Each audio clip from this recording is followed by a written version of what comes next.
Аз съм доцент Борислав Ацев от Университетска болница Света Екатерина.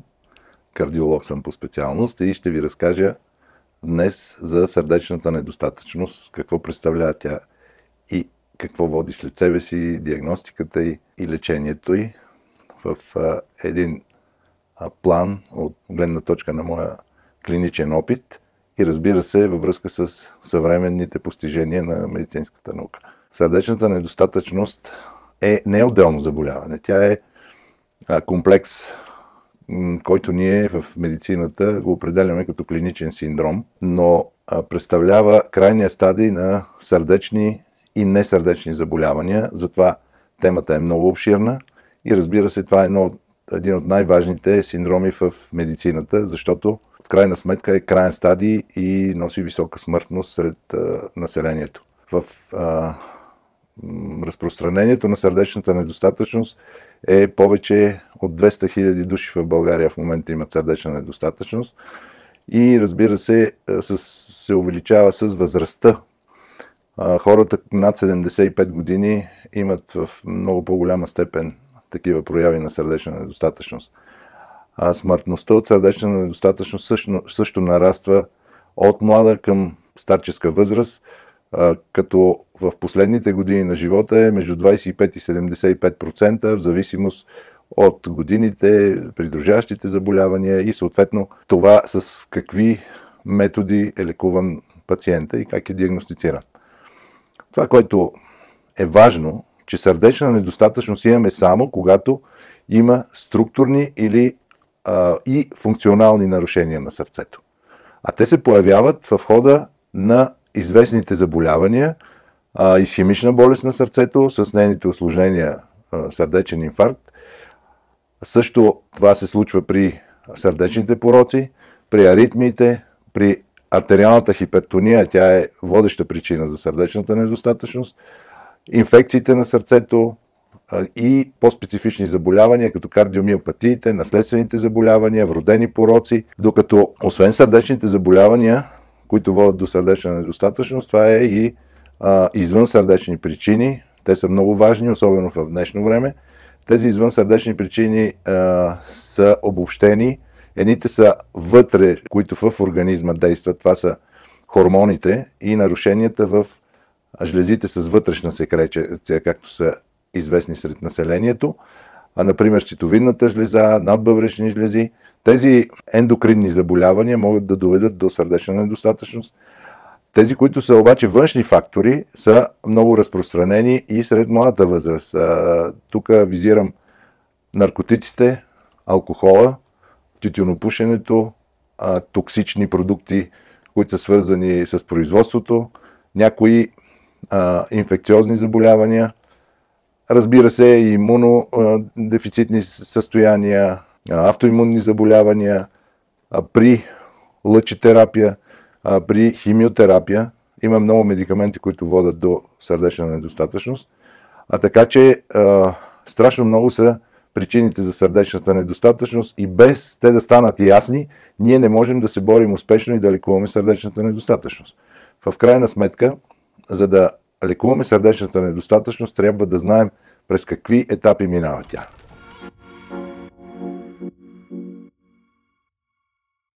На първи етап сърдечната недостатъчност не е известна.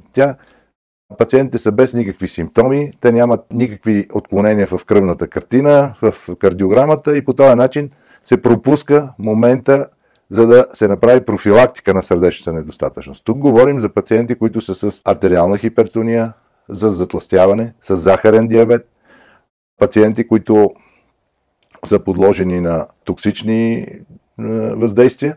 Тези пациенти се пропускат на първи етап. И в крайна сметка стигаме до втория етап, но и той не е етапа, в който се диагностицират пациентите. Това е етапа на сърдечна недостатъчност, когато има отклонение само в лабораторните изследвания. Там има един натриуретичен пептид и тропонин, които могат да бъдат сигнал за сърдечна недостатъчност, но обикновено те не се пускат, защото са специфични изследвания и пациентите, които са с такива рискови фактори, не се гледат насочено за тези отклонения. И вече идваме третия етап, който е най-разпространение, когато вече пациентът е с симптоми. Симптоми и тези симптоми основно са задух, умора, отоци по краката, разбира се, нощни пристъпи на задух, но има и по-редки симптоми, по-нетипични, които са свързани с сърцебиене. Покачването на тегло също е един симптом, който е в началото, но в крайна сметка тези пациенти отиват при лекар и тогава трябва да се направят изследвания лабораторни, за които вече казах, специфичните са BNP и NT-BNP, които специфично определят наличието на сърдечна недостатъчност. Разбира се, най-неприятно е, когато пациента отиде на лекар вече в четвъртия етап, в който ние казваме краен етап, в който има много изразени отоци, има задух и основното, което го отличава, е това, че той е имобилизиран. Той не може да се движи и е практически инвалид поради тежката сърдечна недостатъчност. Но тези неща би трябвало да се диагностицират. Най-добре е да се диагностицират още на първия етап, защото ние вече знаем кои са пациентите, които трябва да бъдат диагностицирани. Това са рисковите пациенти, за които говорих, с сърдечно-съдови заболявания, с диабет, с затлъстяване, с фамилни заболявания. И тези пациенти трябва лекара да ги следи толкова отблизо, че в момента, в който изявят симптоми на сърдечна недостатъчност, да може да реагира. Разбира се, това става с едно наблюдение на 6 месеца, с изследване, с електрокардиограма, с изследване на кръвните показатели, но основното, което трябва да се има предвид в този следващия етап е, че трябва да се лекува основното заболяване. Дали ще е инфаркт, дали ще е исхемична болест като цяло или ще бъде хипертония, тези заболявания трябва да бъдат лекувани, като минат през съответната диагностика.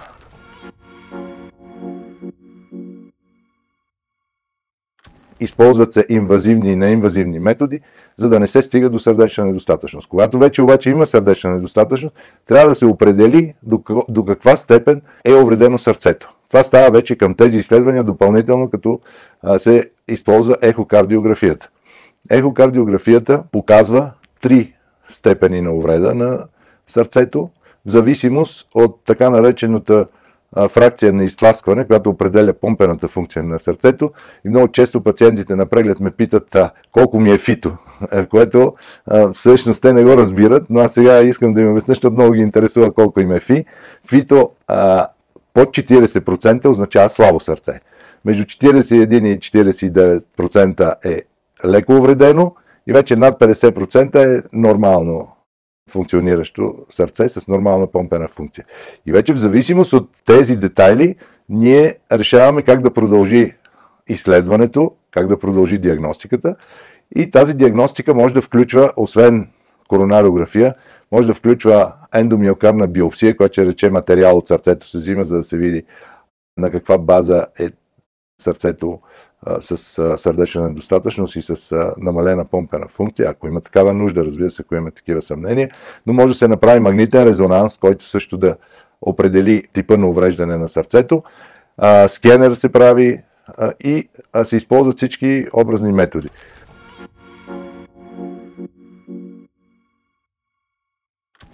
Като се има предвид, че в днешно време сърдечната недостатъчност не е смъртна присъда, както беше в миналия век. Сега имат, благодарение на диагностичните методи, на времето, в което се започна лечението и на това, че има вече много голяма революция в медикаментозното лечение на сърдечната недостатъчност, трябва да се има предвид, че успехите са големи, смъртността намалява поне с 20%. И има проучвания, които показват, че вследствие на лечението с тези съвременни медикаменти, самата помпена функция на сърцето нараства средно с 10%, но аз имам много пациенти, при които има пълно възстановяване на сърцето и те се връщат към техния обичаен начин на живот, което е наистина една революция при положение, че преди те минаваха през ТЕЛК като безнадежни инвалиди. Това, което в момента се използва като медикаменти, тези групи, това всъщност е най-съвременното в кардиологичната наука в последните години. Има и девайси, които са, т.е. това са устройства, които помагат не само за функцията на сърцето, за да подобряват функцията на сърцето, но да профилактират сърцето от внезапна сърдечна смърт, и това са различни видове пейсмейкъри, които се използват по съответните показания. Едновременно с това, в днешно време, за да се лекува сърдечна недостатъчност, особено при тези, които имат железен дефицит, се използват нови лекарства за компенсиране на желязото. Имаме различни програми, които се използват за възстановяване на трудоспособността на пациентите с сърдечна недостатъчност.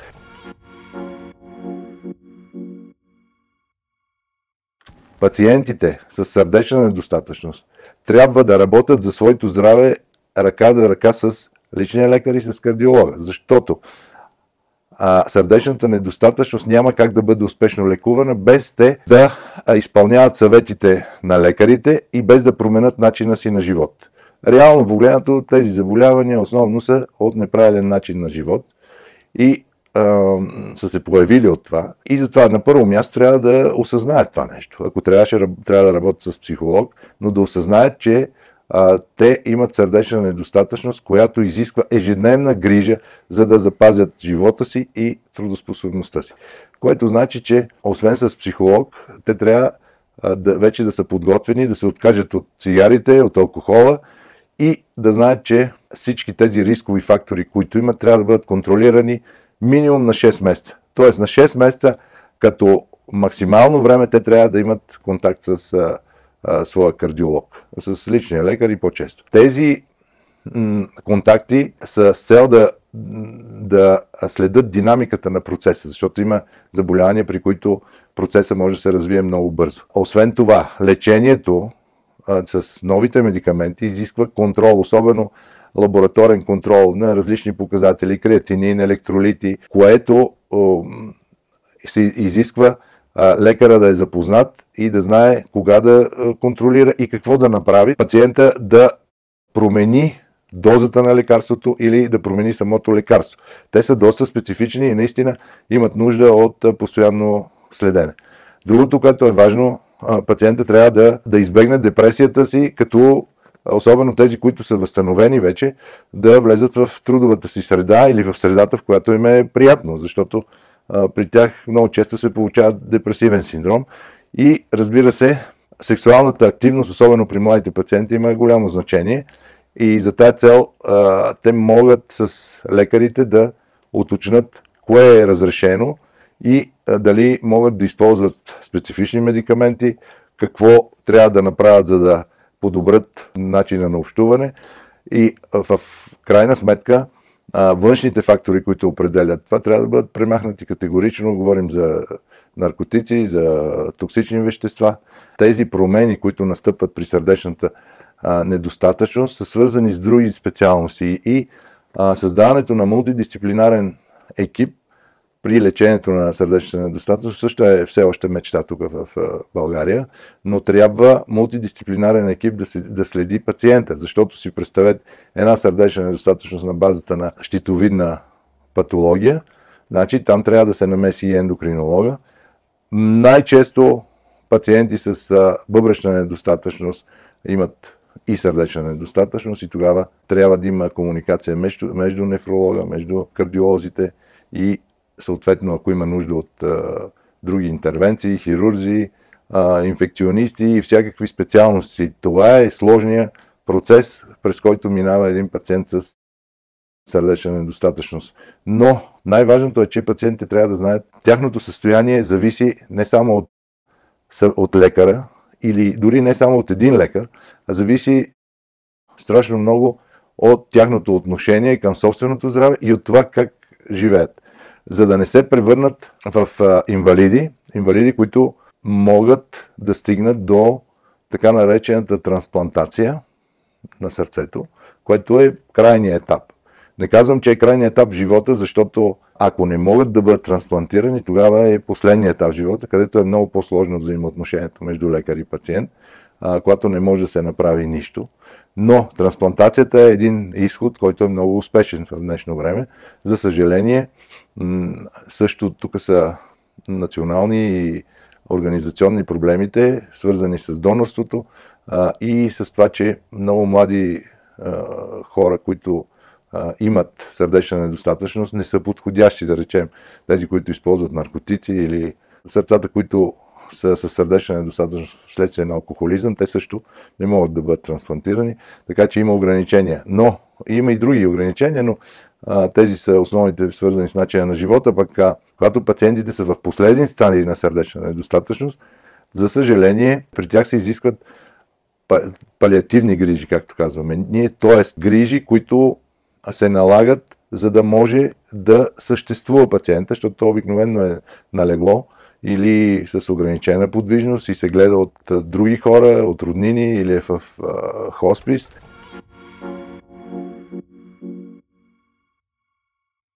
Внезапното влошаване на състоянието може да възникне по два начина. Едното е всъщност крайният резултат е остра сърдечна недостатъчност, защото ние до сега говорим за хронична известна сърдечна недостатъчност, но острата сърдечна недостатъчност може да възникне, когато се изостри хроничната сърдечна недостатъчност, т.е. влоши се рязко състоянието вследствие на някаква причина. Инфаркт, някаква аритмия или някаква хипертонична криза и много други причини. Но тогава задължително това спешно състояние изисква помощта на безспешната помощ и болнично лечение задължително при острата сърдечна недостатъчност. Когато обаче симптомите се влошават постепенно, например, ако пациента установи, че качва тегло, който е с сърдечна недостатъчност, без да е променил начина на хранене, тогава трябва по-раничко да се обърне към лекара, към личния или към кардиолога. И както казах, те трябва да пуснат тези пептиди от лабораторията, за да установят дали има данни за сърдечна недостатъчност. И съответно, вече ако го видят и ехографски, ще установят, че състоянието се е влошило. Докато ако има нощен задух, който се е увеличил и е започнал по-бързо да се уморя, но по същия начин трябва да се обърне към лекар. Но не трябва да изчаква. Не трябва да изчаква. Ако пациента, ако има оплаквания и не отиде на време при лекар или не се консултира с него, има опасност наистина да изпадне с остра сърдечна недостатъчност в спешната помощ и оттам в болница. Но по-важното е, че пациентът трябва да е обучен от лекарите, от личния лекар и от кардиолога си за сърдечната недостатъчност. Какво може да очаква, как трябва да реагира. Защото имам пациенти, които са хронично болни с сърдечна недостатъчност и те могат да си дозират, да речем, диуретика, ако почувстват, че се увеличил задуха им и с това могат да си решат проблема, но понякога, когато това не помогне, те се обръщат към лекар. Но много е важно обучението. Ако те не знаят какво да правят, те дори могат да пропуснат момента да се обърнат към лекар. И тук това е и целта на създаването на центрове по сърдечна недостатъчност, за да има едно адекватно обучение на тези пациенти, които цял живот вече са си с тази сърдечна недостатъчност.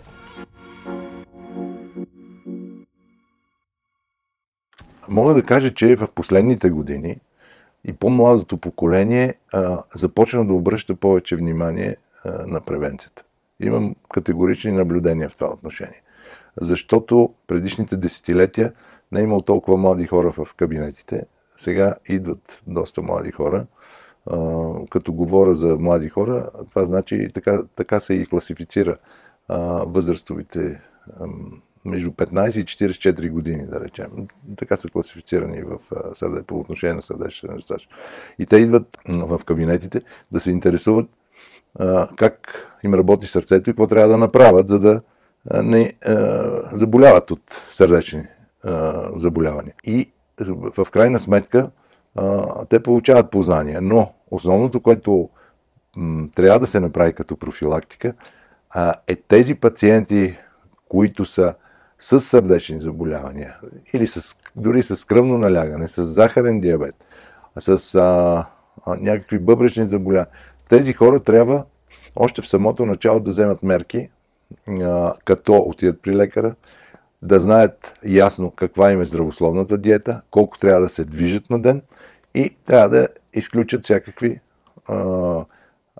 вредни фактори, като цигари, алкохол, наркотици, пациентът трябва да озрее за това, да започне да съдейства и да се грижи сам за здравето. Ако той не е озрял за това нещо, не разчитайте на успех. Освен това, ако той не отстранява рисковите фактори, трябва да му се дават лекарства, защото той няма. Аз на обещанията им не вярвам. Гледам какво са постигнали, да речем след 1 месец, след 2 месеца, след 6 месеца, какво са постигнали по отношение на контрола на рисковите фактори. Ако това не могат да го направят, ще трябва с лекарства да се свалят. Но пак е нещо. Ако въобще не го свалят, те даже и не ходят на лекар. Проблема в България е начина на живот от гледна точка на храненето, употребата на алкохол и движението, което също... Вие знаете, че още като малки децата затлъстяват и не се движат. И това е още от домашното възпитание. Просто проблем национален е това, да се коригират всичките тия рискови фактори. Това е още от детска възраст. Защото те, ако не се движат като малки, като не спортуват, затлъстяване, ако има в млада възраст, тия неща вече прогресират в бъдеще. И разбира се, затова този процент на сърдечната недостатъчност след 65 годишна възраст е много голям. Поначало 8-9% от тези хора те не достигат и до тази възраст при наличието на сърдечна недостатъчност, защото сега говорим за нея. Но тя е събирателен образ, така че може да кажем за всички сърдечни заболявания, диабет и така нататък.